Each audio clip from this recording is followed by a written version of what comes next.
Olá, gente! Estamos nós mais uma vez aqui para trazer uma mensagem, uma palavra que vem do coração de Deus para o meu, para o seu, para os nossos corações.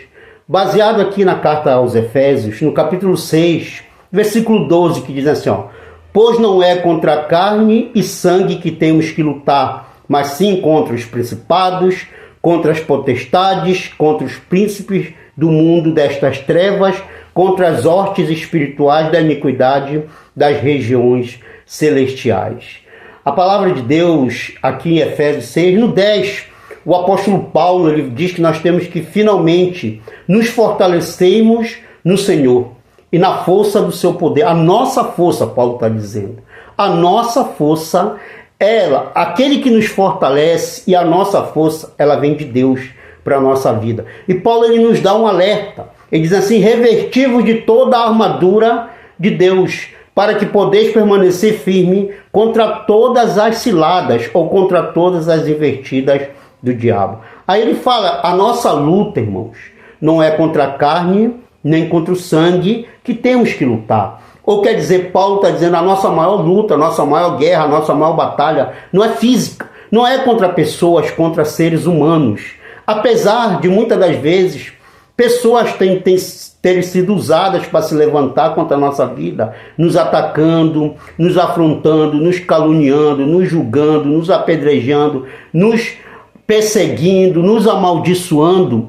Mas nós temos que ter a convicção que a nossa maior luta não é contra essas pessoas, mas com quem está usando, ou quem está por trás usando essas pessoas contra a nossa vida, né? E a gente sabe quem é, né?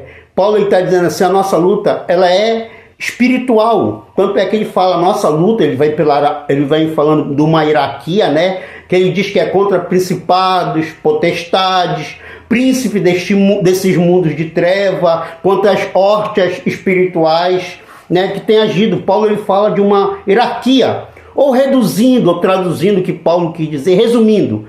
Paulo está dizendo assim, a nossa luta é contra Satanás, é contra o diabo, irmão.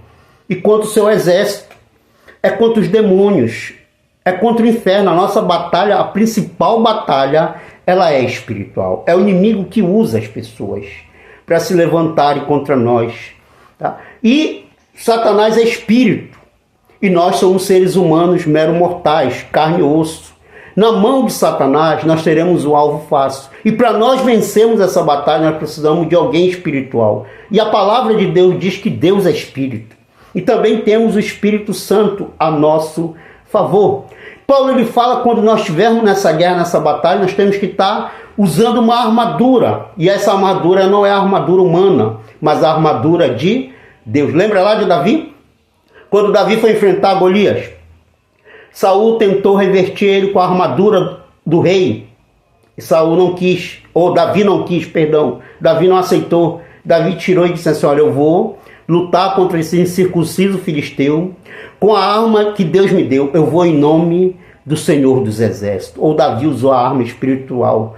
E assim ele venceu.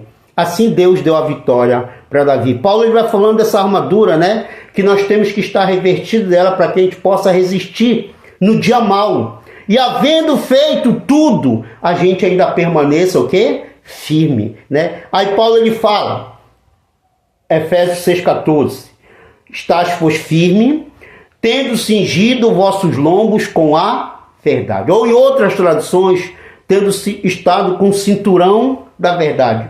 Quer dizer, o nosso lombo, nossa cintura protegida, sempre protegida das investidas do inimigo, né? Paulo ele fala, também temos que estar vestido com a couraça da justiça. A couraça ela protege qual parte, qual região do corpo? O peito, o peitoral, né? Para sempre nós estamos protegidos o nosso peito, mas aqui no nosso peitoral, irmão, tem um órgão do nosso corpo que ele é muito delicado e nem o homem conhece.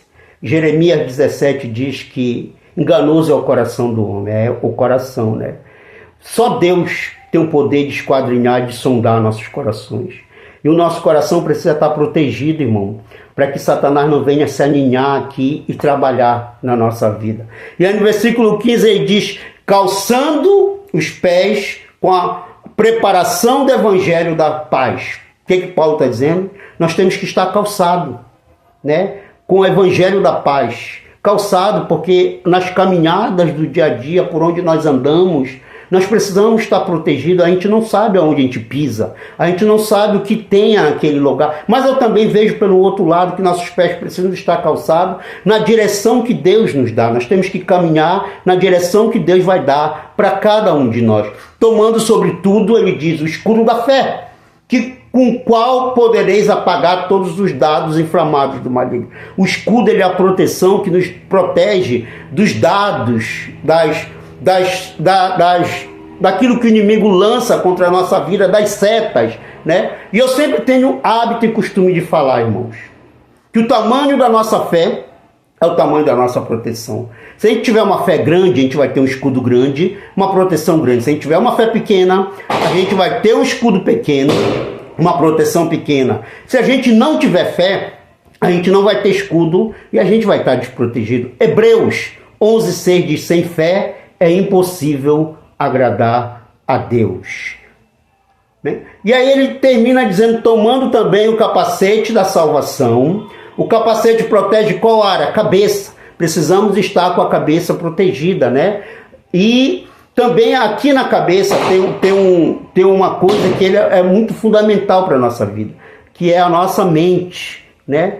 E tem um ditado popular que diz que mente vazia, oficina para Satanás trabalhar, né? Nós precisamos estar com a nossa mente, não deixar Satanás trabalhar na nossa mente, né? Criar uma manada de porcos aqui na nossa mente. Você está entendendo? A manada de porcos são espírito, né? Mas entrar e dominar, porque se ele dominar a mente, que é a razão, vai ser atingido o coração, que vem a emoção. E a espada do espírito, que é a palavra de Deus. Todas as armaduras que nós falamos até agora, elas são de proteção. Capacete, a cabeça, coraça, o peitoral, o cinturão, o lombo, a calçado, os pés. O escudo é a proteção contra os dados, contra aquilo que o inimigo tem lançado, contra as setas, né? Mas esse aqui, que é a espada, que é a palavra de Deus, que é a espada, é a nossa arma de ataque. Nós só vamos vencer Satanás através da palavra. Então a gente precisa conhecer a palavra de Deus, né?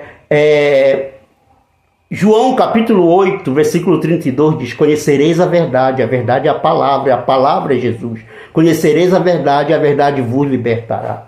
Oséias 4:6 diz assim mesmo, Oséias disse, o meu povo está perecendo, o meu povo está sofrendo, porque lhe falta o quê? Conhecimento, conhecer a palavra, irmão. Nós precisamos conhecer a Bíblia. Quer conhecer Jesus? Conheça a palavra. Quanto mais nós nos aprofundamos na palavra, mais nós nos aprofundamos e trazemos Jesus para perto de nós. Mateus 4, como é que foi que Jesus venceu? Jesus estava 40 dias e 40 noites sem comer e em oração. E quem apareceu lá no deserto para tentar Jesus? O próprio Satanás, né? E como foi que Jesus venceu Satanás? Usando o quê? A palavra. Quando Satanás disse, tu és filho de Deus, transforma essa pedra em pão. Que foi que Jesus disse? Está escrito, Satanás, nem só de pão viverá o homem, mas de toda a palavra que procede da boca de Deus.